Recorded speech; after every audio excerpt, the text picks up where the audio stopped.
Seja bem-vindo a mais um episódio da Super Vida Cast, o podcast da Super Vida. Audio Jungle.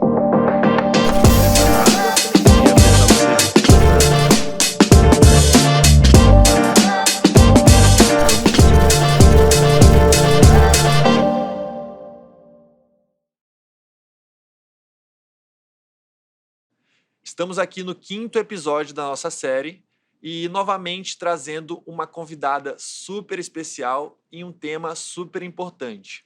Lembrando que o nosso podcast aqui do Super Vida Cast tem como objetivo trazer boas informações sobre a saúde, aumentar a conscientização e aumentar também a adesão dos pacientes ao tratamento. Com a ajuda do nosso convidado, sempre trazemos aqui boas informações sobre fatores de risco, diagnósticos, tratamentos, o papel da saúde pública e também alguns mitos que às vezes atrapalham no engajamento dos pacientes, né, ao tratamento. Agora, nesse mais um episódio da nossa série, estamos trazendo aqui o tema do autismo em abril, o mês da conscientização do autismo, e estamos aqui com uma convidada super especial, que é a psicóloga Ana Clara Falcão. Ela é uma psicóloga especializada em autismo e tem um papel super atuante e ativo na conscientização aí sobre essa condição.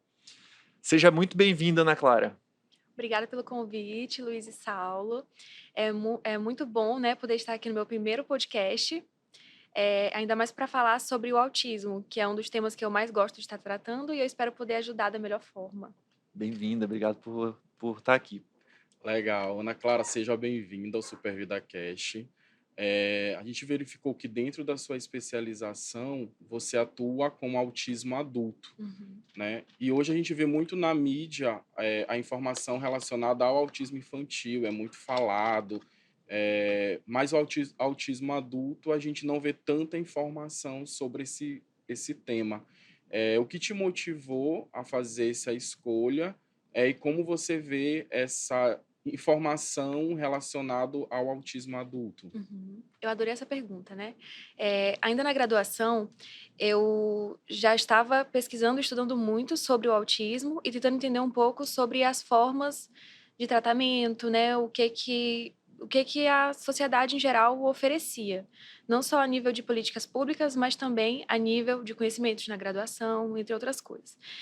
E quanto mais eu estudava ali, né, na especialização, mais eu tive certeza de que, pela opinião até dos professores, de pessoas que eles chamavam para o curso e que trabalhavam já com políticas públicas, de que a gente não tem esse auxílio voltado para os adultos. Existe um certo mito de que os autistas, depois que eles já são adultos, eles têm um desenvolvimento melhor, então eles já não precisam de tanto suporte, o que não é tanto verdade, principalmente porque alguns descobrem que são adultos ou que são autistas na fase adulta. Então eu decidi voltar minha atuação para esse lado, né? Então a gente vê muitos profissionais trabalhando com aba, com crianças, e alguns pais até percebem mesmo a necessidade, né, de dar esse suporte, não só para autistas do nível 1 de suporte, mas até 2 e 3, e não conseguem essa assistência, e não conseguem ainda mais uma assistência, já não tem tanta assistência. Imagine uma assistência que seja realmente científica, especializada e que tente desenvolver uma liberdade e uma autonomia para esses autistas adultos. Ótimo, legal conhecer um pouco da tua história. Mas antes da gente entrar assim muito, né, nos termos, né, na explicação, vamos primeiro explicar para quem está nos assistindo como que você define o que é autismo, para quem não sabe ainda ou não está familiarizado com o termo ou precisa até relembrar. Sim. Tentando falar de uma forma mais ampla, né? O autismo, ele é uma condição do neurodesenvolvimento. E o que significa isso? Significa que é uma condição neurológica, né? Surge ainda na formação do bebê, ali no feto. Então, o que acontece? O indivíduo vai ser autista, né? Até o final da vida. E ele vai ter impactos ali no campo social. A gente divide os sinais, as características, tanto com relação aos sociais, né, em 2 classificações, social, e com relação aos comportamentos restritos e estereotipados. né? Que é mais com relação a uma rigidez ali no pensar, em interpretar, né? E perceber o mundo e as pessoas à volta. E dentro disso que você falou, quais são as principais características do autismo? Sim. Com relação às características, dentro desses dois setores, assim, de questões, né? A gente pode perceber, dentro do social, né? A criança e o adulto, eles podem ter dificuldades tanto para interpretar, né?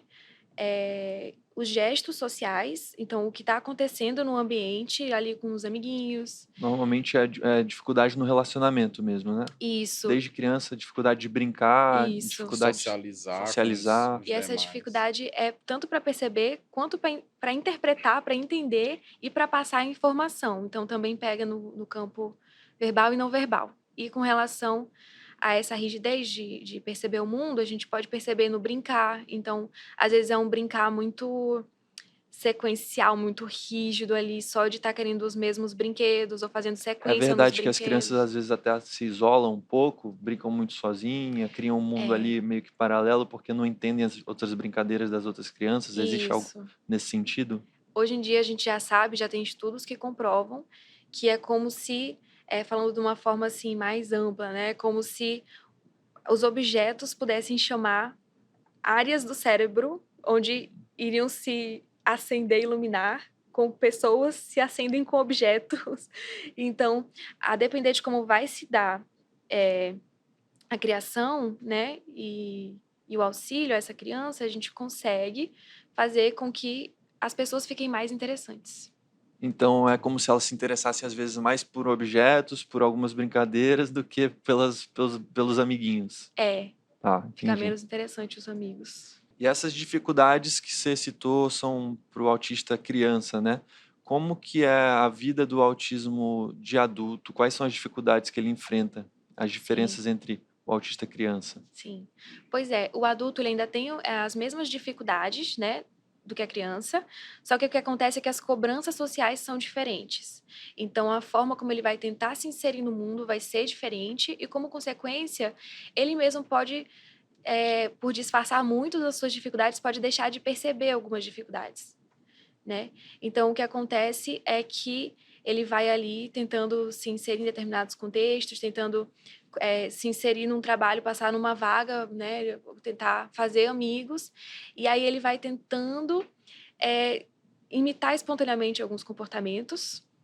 E o que acontece é que ele pode ter dificuldades que ele não está percebendo de onde vem Uhum. e achar que é da personalidade dele, mas na verdade realmente é uma dificuldade, né, do cérebro ali, que a gente chama de cognitivo, mas significa que é neurológico. É como se o adulto que não foi diagnosticado cedo, ele talvez começasse a tentar conviver com a doença e disfarçar isso, e às vezes, ao perceber isso tarde, ele na verdade está camuflando ali comportamentos, né? Isso. É tão interessante que a camuflagem, ela acontece desde a infância e é muito espontâneo, porque é um ato meio que de tentar se inserir, então vai acontecendo a nível de a criança percebe que tem alguma coisa de diferente nela que os outros estão fazendo, então ela vai tentando fazer também. E Uhum. vira um hábito, fica muito intrínseco à pessoa. Então, na vida adulta, né, a pessoa continua fazendo, mas por consequência, o que acontece é que ela vai amortecendo um pouco a capacidade dela de sentir desconfortos. Então, ela tem desconfortos ali, mas ela só sente quando estão latentes, né, esses Tá. desconfortos, quando estão mais. E é por isso que muita gente descobre o diagnóstico quando está mais em maior sofrimento, com mais ansiedade, às vezes depressão, né? E aí vai entender quais são as reais dificuldades e vai se acostumando e Uhum. aprendendo até a identificar no dia a dia onde estão o começo dessas dificuldades, o começo do sofrimento, e não quando ele está Tá. forte, né? Tipo, ali intenso. E deve ser ainda mais difícil para quem tem um autismo que é leve, né? Queria que você comentasse um pouco sobre essa diferença dos níveis de autismo. Porque eu Sim, imagino que uma pessoa que tem um nível mais Severo. severo, se tem um diagnóstico, os comportamentos sim, eh, são mais visíveis e tem um diagnóstico mais cedo. sim, Mas uma pessoa que tem um nível leve, às vezes passa uma vida sem saber sim. que tem autismo. Aham. Como que é essa diferença aí de níveis do autismo? Com relação aos níveis, essa divisão ela acaba sendo meio subjetiva, né? O que acontece? Até um tempo atrás, a gente chamava, né, de leve, moderado e grave. Só que, por conta do próprio termo, né, de a gente chamar leve, moderado e grave, hoje em dia a gente entende que por ter uma diversidade muito grande dentro do autismo, fica difícil separar em 3 categorias. O que a gente entende é que, assim, primeiro, não existe autismo leve, porque sempre vai ter um sofrimento, mesmo que quem esteja de fora não esteja vendo. A pessoa pode estar disfarçando O leve não é muito o adequado, né? sofrimento. O leve parece que ameniza É. a severidade do... E da mesma forma, essa classificação, ela é com relação aos níveis de o quanto que a pessoa precisa de uma ajuda e de uma contribuição. E isso vai muito a critério do profissional que está enxergando o quanto que essa pessoa precisa de apoio, de terapias em geral, de várias áreas, e da família. E o que acontece? A pessoa autista, inclusive, pode sambar dentro desses 3 níveis, né? Então, ela pode receber ali um diagnóstico. Não é obrigatório colocar o nível no diagnóstico, mas alguns profissionais botam. E a pessoa, para dar um auxílio mesmo para a família e para ela própria, para se entender e ver qual de tratamento ela precisa. Mas ela pode ali ter sido categorizada, entre aspas, no nível 1, e aí ela fica muito mal e não consegue ter autonomia no dia a dia, e aí ela passa a ser vista como uma pessoa de nível 2. E da mesma forma pode acontecer ao contrário. Ou seja, os níveis, eles servem mais para dar para a gente uma noção de suporte. E aí, dentro disso, a gente tem uma ideia geral também de que os autistas, que eles têm um déficit maior na fala, eles não vão ser nível 1, dificilmente, né? Na verdade, eles são nível 2 ou 3. Tá. E aí a gente vê também um pouco disso com relação a crianças. Quando a criança é autista, a gente não fala que é nível 1, porque é criança.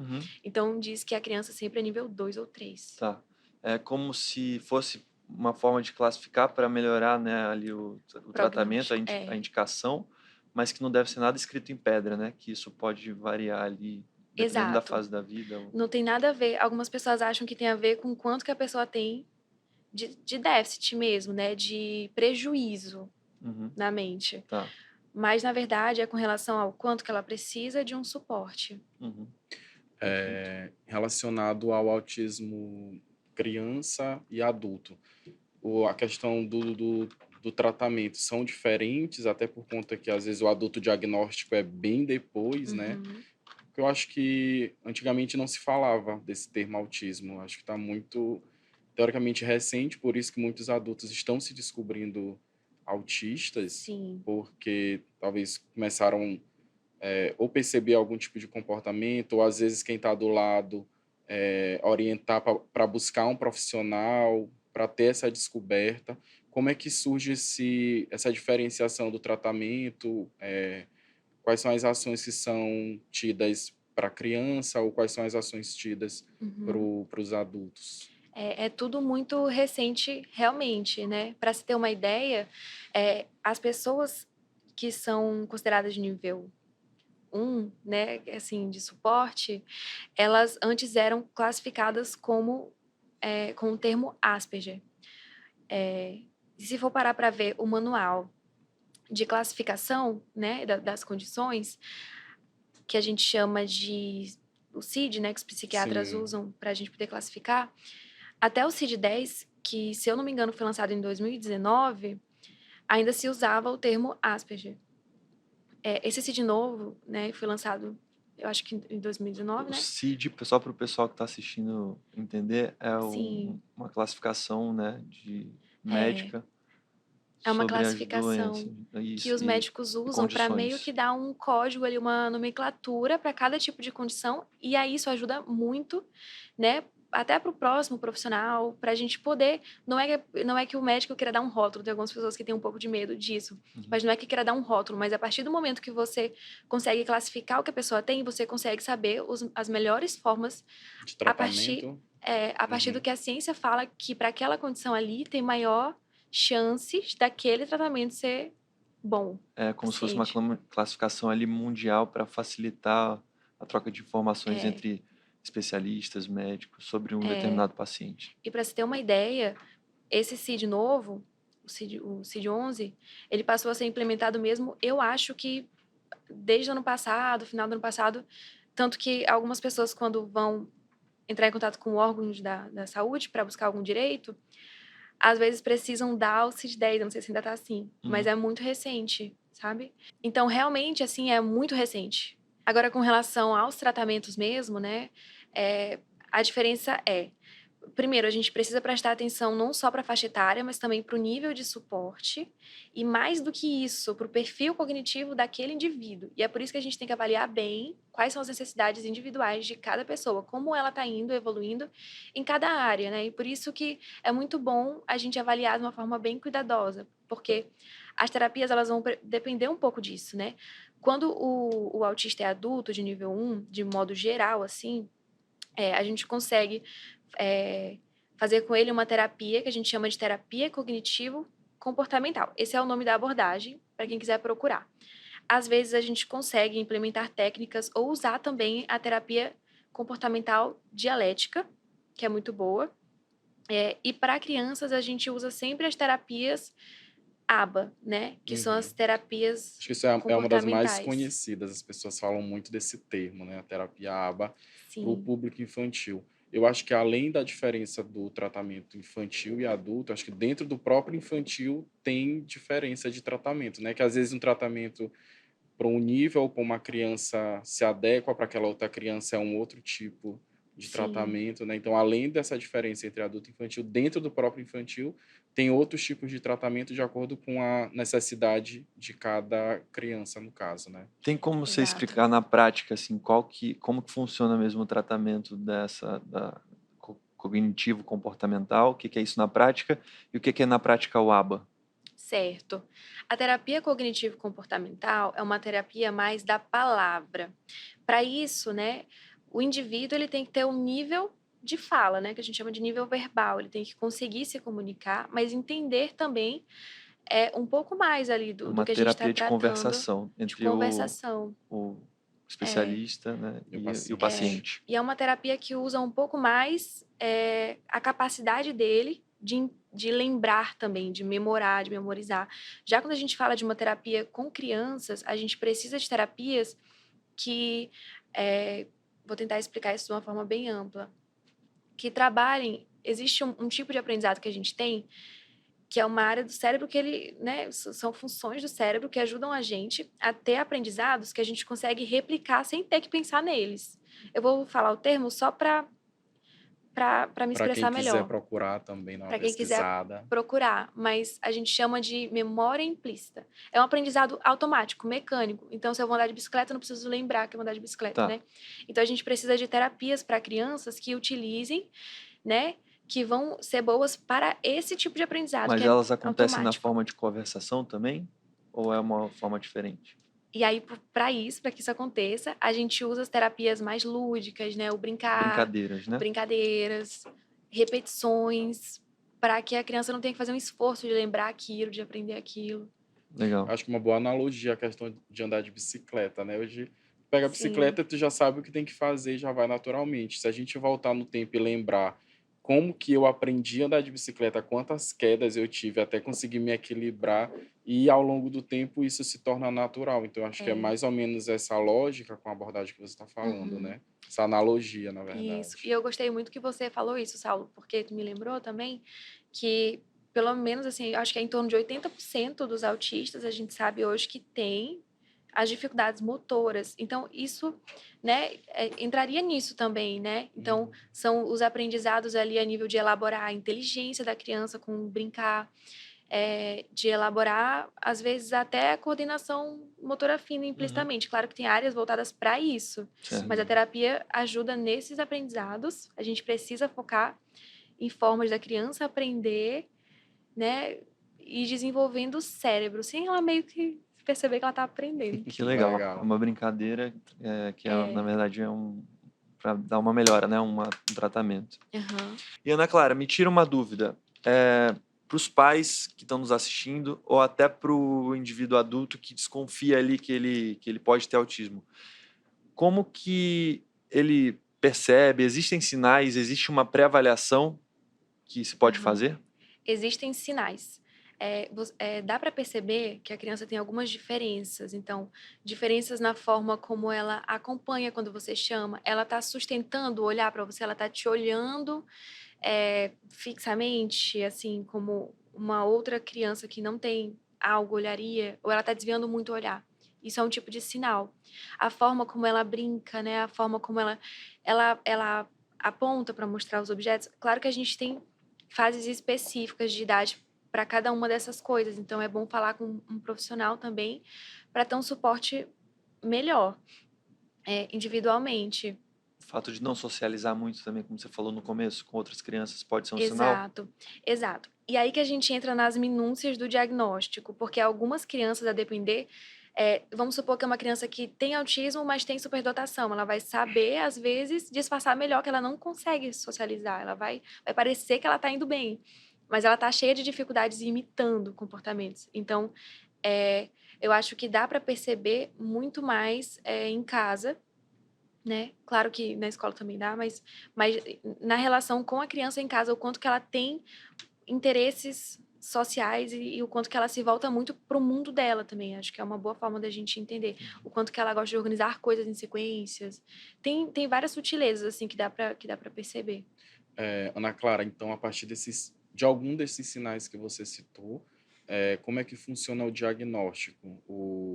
A pessoa vai procurar o profissional e é feito um estudo, como é que é o diagnóstico do autismo? A partir dos sinais que às vezes os pais percebem, às vezes a professora lá da escolinha, né, onde a criança estuda, às vezes conversa com os pais, apontando alguns tipos de sinais ou comportamentos que ela, na percepção dela, não está de acordo com as outras crianças que brinca, se envolve. Então, como é que funciona esse diagnóstico após esses sinais serem detectados? Pois é. Aí, o que dá para ser feito também? Dá para ser feito o que a gente chama, né? O nome técnico, para quem quiser procurar, dá para ser feito um rastreio antes de tentar avaliar, porque a avaliação costuma ser, além do investimento mais alto, bastante tempo, né? Demanda Sim. tempo, energia e São tudo. várias sessões que a pessoa tem que se deslocar, São várias. fazer com o profissional da São saúde. várias. E tem muitas condições que poderiam confundir com o autismo, e esse processo que a gente chama de rastreio ajudaria a dar uma limpada, assim, ver se realmente precisa fazer, né, a avaliação completa. Então, o rastreio, você pode procurar alguém que seja um neuropediatra, né? No caso dos adultos, neurologista, pode ser um psiquiatra. O profissional mesmo da saúde na consulta já vai indicar como fazer um rastreio, né? Eu estou É, desconfiando. Ainda tem um detalhe. O rastreio ele pode ser feito por qualquer Médico, profissional. especialista, Qualquer profissional. Pode ser profissional, psicólogo. Então, se for qualquer alguém especializado em autismo, alguém que simplesmente profissional da tem a saúde. técnica, com rastreio pode fazer, o que é mais prático. E aí, o interessante é que tenha um auxílio mais de entrevista, então é bom ser algum profissional nesse sentido, da saúde. Entendido. E sobre o adulto, existem sinais que o adulto pode perceber? E mesmo que existam sinais, pode uma pessoa, um adulto, ter sinais de autismo, mas não ser autista? Sim, tem Quais são os como. sinais e como que isso funciona? Tem como muito, porque assim, o que acontece, quando a gente fala de sinais, é tudo aquilo que parece ser autismo, mas pode ser outra Uma coisa. timidez, alguma coisa assim. Porque a forma como o autismo vai se manifestar, ele pode parecer muita coisa, ele pode ser tudo e pode ser nada. O que mais importa pra gente é as causas. Por que aquilo está se manifestando daquela forma? Então, a dificuldade de socialização está vindo porque o desenvolvimento dessa criança foi traumático, foi complexo, né? Enfim, então teriam muitas causas que poderiam justificar questões de dificuldades sociais e inflexibilidade. Às vezes, um toque, né? Enfim, Que tipo de dificuldade social que você enxerga no autismo, no autismo. autismo adulto? Então, são muitas dificuldades com relação a entender a mensagem, né, do corpo e da fala que a pessoa está passando. Então, você pode perceber que enquanto a gente conversa, se eu fizer algum gesto, provavelmente você espontaneamente já pegue, já capte num flash de segundo, né? Com o autista não vai ser dessa forma. Fora as outras questões do ambiente que a gente nem vê que estão impactando. Existe uma dificuldade de integrar no cérebro estímulos né? Estímulos assim, uma luz, Muita uma... informação, muito barulho, isso, fácil irritabilidade pode ser um sinal? Com certeza. E aí que entra, às vezes ele não sabe nem do que ele está se irritando, porque ele não tem essa introspecção, ele não se acostumou a se Uhum. perceber, né? Isso é interessante. E, Ana Clara, você já está atuando nessa área, tu tem percebido o aumento no diagnóstico, o aumento de pacientes sendo autista? Tu acha que Uhum. isso está crescendo ou não? Qual a tua percepção sobre a questão Sim, desse número de autismo? Falando aqui a sim. nível Brasil ou a nível São Luís, onde nós estamos? Pois é, eu tenho percebido que estão falando muito. No começo eu tinha até dúvida se é porque, como eu estou muito agora nesse meio, eu estou vendo mais. Uhum. Mas realmente até antes da especialização eu já via E a crescendo. gente que trabalha também no cartão de benefícios, em clínicas, a gente cada vez mais ouve falar do Houve assunto, pessoas isso. preocupadas sobre É, tratamento de é, autismo, né? é. O E aumento dos bate casos do muito também em diagnóstico. cima dos sinais que tu comentou, e aí os pais já ficam com aquela pulguinha atrás da orelha, né? Ah, vou levar meu Sim, filho no profissional, porque ele tem esse tipo de comportamento, será se isso pode ser, pode não ser? Então ele já tem esse interesse de procurar o profissional para fazer esse diagnóstico e ter uma conclusão se de fato é ou não é. A gente percebe muito que tem essa Aham. procura. então, o que se acredita, né, é que assim, a gente de fato vê que os estudos eles evoluíram muito e em pouco tempo, né? Com isso, aumenta a conscientização. E aumentando a conscientização e as pessoas conseguindo diagnósticos, cresce também aquela vontade de falar sobre, porque é uma questão muito identitária você descobrir o autismo na fase adulta. Cai um pouco o estigma ali, né? Que tem sobre essa condição. Então, as redes sociais facilitam, esses Uhum. autistas, os pais também falam muito, sempre falaram, mas eu acho que chama muita atenção o que é tabu. O que é tabu? O autista adulto, nível 1 de suporte, que não parece ser autista. Então, aquilo ali cria uma repercussão. E eu acho que, então, junta tudo, né? E aí, junto com essa mais conhecimento, né, que a gente tem, a gente consegue as pessoas propagando mais, têm mais vontade de estudar, vontade de entender e vontade, às vezes, até de levar e propagar para outras pessoas. Então, a gente já tem mais cursos sobre isso, Que mais bom, né? especializações, e com isso a gente tem mais profissionais aptos para realizar avaliação e diagnóstico. Que Legal. bom que isso está acontecendo. E falando sobre o aumento da conscientização do mês, né? Da conscientização sobre o autismo, que é esse mês que a gente está, que é abril. Eu queria que você falasse a importância desse mês, dessa data, e como que as pessoas podem se envolver e apoiar iniciativas, né, de conscientização sobre o autismo. Uhum. Eu acho que é um mês de extrema importância, porque o que acontece? A visibilidade sempre é muito importante, né? Só que, nesse mês em específico, a gente consegue também que órgãos públicos falem sobre, estudem sobre, né? Então, a gente tem às vezes você está ali rodando o teu feed e você tem uma informação importante mesmo, não só aquela informação de vivência, mas no sentido que também é importante, mas no sentido de mostrar a causa das coisas, como buscar, o que eu faço. Então, Na aumenta um prática, para pouco quem eu disso. procuro, né? Isso, e eu acho assim, como cada pessoa pode se engajar no dia a dia. Eu acho que nas pequenas coisas. Por quê? Às vezes aquela pessoa que parece um pouco estranha, diferente, a partir do momento que você busca informação, você entende que ela tem uma dificuldade que é muito séria, que ela não está mostrando, ela pode estar sorrindo, e ela só vai mostrar quando ela já estiver ali muito depressiva ou tendo um processo, né, difícil. Então, o que acontece? A partir do momento que você na sua particularidade, entende, você consegue, no ambiente que você está, eu acho que ali poderia faltar alguma coisa que poderia ajudar naquele autista adulto. Então, eu acho que no dia a dia, cada um podendo estudar para perceber e entender, já faz uma mudança de nível, né, inicial, mas eu acho que é mais importante por ser mais É o primária. aumento da empatia, né, do público em É, geral com essa condição, porque às vezes a sim, gente olha uma pessoa que tem condições de autismo, mas fala, mas não entendo também, né? Por que que ela não percebe ou não conversa direito? Ou é, por que que ela tá tão irritadiça hoje? Algo desse tipo.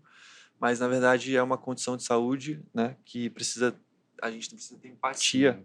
e precisa aprender a conviver, porque a pessoa realmente, né, tem é, desenvolvimento dentro disso, cognitivo diferente. é, E hoje também você tem vagas de carro, né, com símbolo de autismo. As pessoas não entendem Tem a muito isso. identificação de autismo que as Sim. pessoas usam um colar de autismo, né? Como que Esse são esses símbolos assim? Sim, isso aí me deu até uma empolgação para falar, porque esse seria o exemplo perfeito de um tipo de coisa que não parece ser importante e necessária, uma vaga para Uma vaga para pessoas autismo. autistas. Aham. Mas é muito, É sabe por muito quê? importante, né? Muito. A pessoa autista não é só a necessidade dela de parar numa vaga separada, específica. Não. Às vezes, ela vê que tem muita gente ali, muito carro, ela fica tão nervosa que ela não consegue. Ela já tem uma dificuldade, às vezes, ali a nível de noção espacial, né? Aham. De A dirigir depender mesmo. da Aham. pessoa, de dirigir. Então, e aí entra dentro, às vezes, dificuldades e traumas de ter dirigido antes e não ter dado certo. Às vezes a pessoa dela não achar uma vaga ou ver que tá meio apertado ou que tá muito cheio, ela vai embora. Ela desiste Ela Desiste de desiste, ela parar o deixa de carro, né? fazer uma coisa que às vezes era importante para ela fazer Uhum. mesmo. Então, a questão da vaga seria um excelente exemplo de como tem dificuldades que parecem ser muito bobas, mas a fundo Faz toda a a Tem um pessoa, porquê, diferença, né? né? ela tem um bloqueio que não é só um bloqueio psicológico, é um bloqueio a nível mesmo de como ela percebe o mundo e como ela consegue organizar aquelas informações na cabeça dela. O autista não consegue planejar direito as Legal. coisas, então ele fica confuso e vai embora.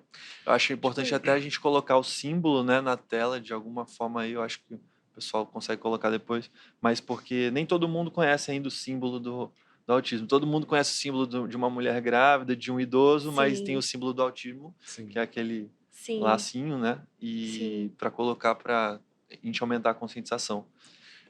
E também tem a questão do colar, né? Que as pessoas têm preferência, às vezes, Sim. na hora de entrar no avião, pegar uma fila, e é sempre Uhum. importante quem está numa fila respeitar, né? Porque não é só as grávidas, Não. os idosos, uma pessoa Sim. com autismo também tem Pois preferência, é. né? Aí você De entrou num atendimento. ponto bem importante, né? Isso seria uma dificuldade invisível.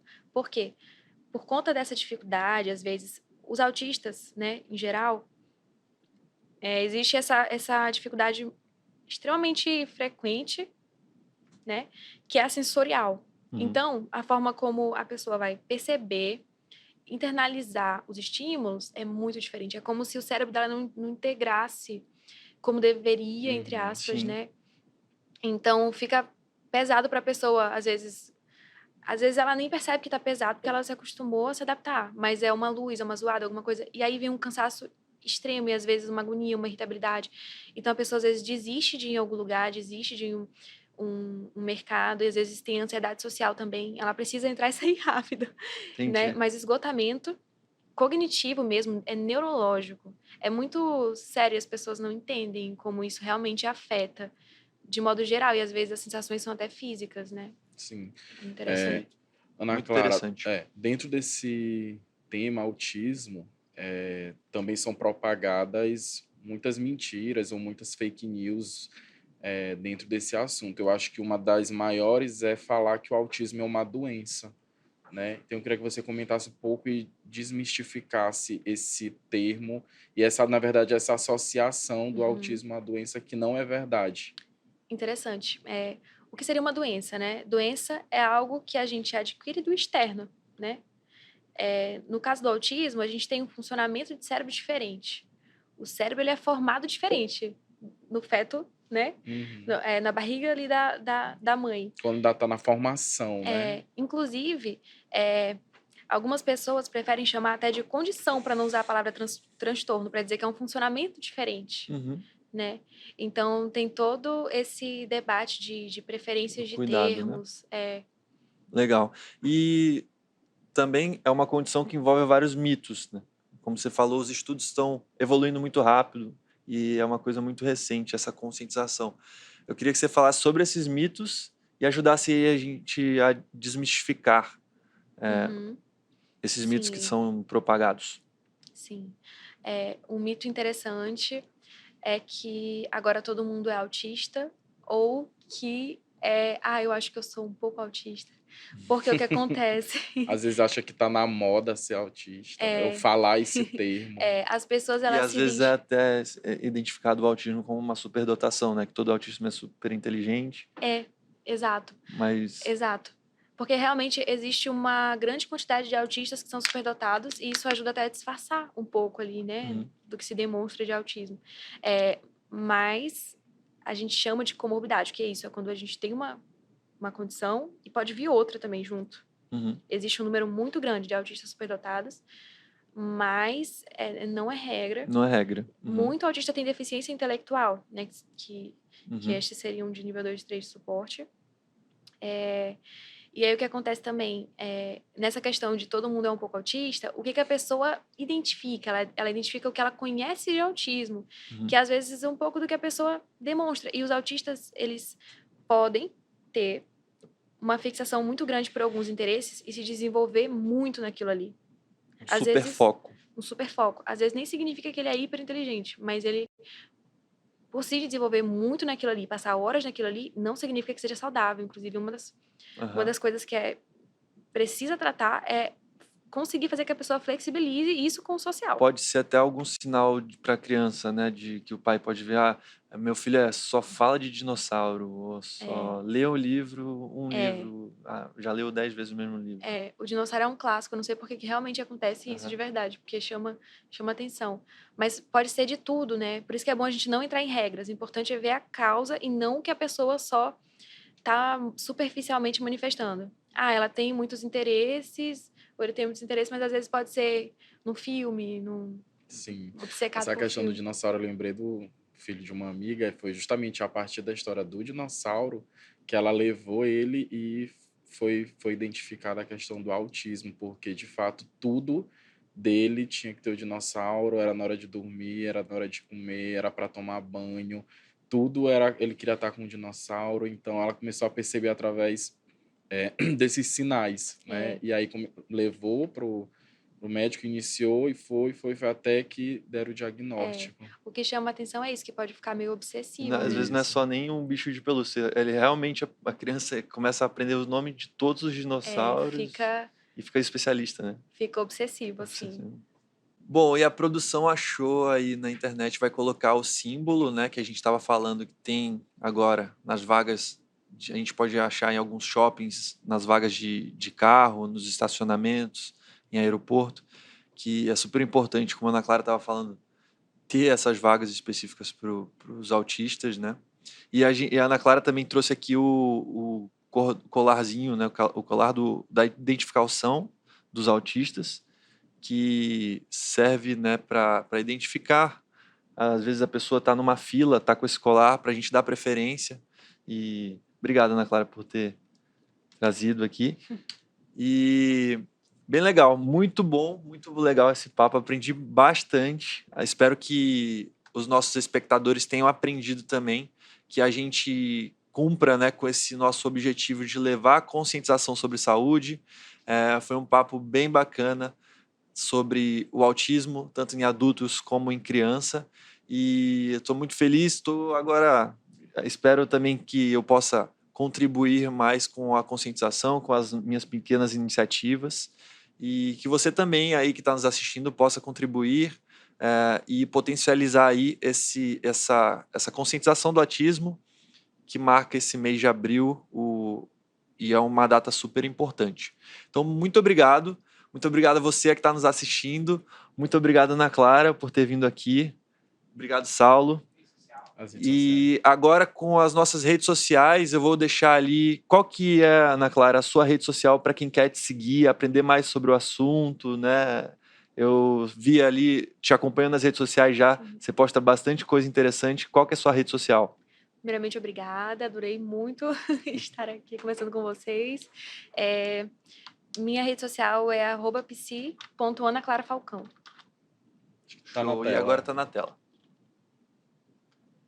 E aí a gente vai deixar também a rede social da Supervida, que é @minha_supervida, para você que quer nos acompanhar aí um pouco sobre a nossa empresa, sobre o que a gente está fazendo em relação ao nosso cartão de benefícios, e a gente também posta bastante conteúdo que ajuda aí a aumentar a conscientização sobre a saúde e trazer boas informações. Obrigado, Saulo, mais uma vez. Obrigado, pessoal. Obrigado, Ana Clara, por ter vindo participar, aceitado esse convite. Então, fica as redes sociais da Ana Clara, fica a rede social do Supervida para você seguir e acompanhar tudo relacionado à saúde, a bem-estar. A gente sempre está alimentando nossas redes sociais com essas informações. Não deixe de nos seguir, não deixe de seguir o canal aqui no YouTube. Clique em curtir lá no sininho, sempre para estar recebendo as notificações. E é isso. Obrigado, pessoal. Até a próxima Super Vida Cash. Audio Jungle.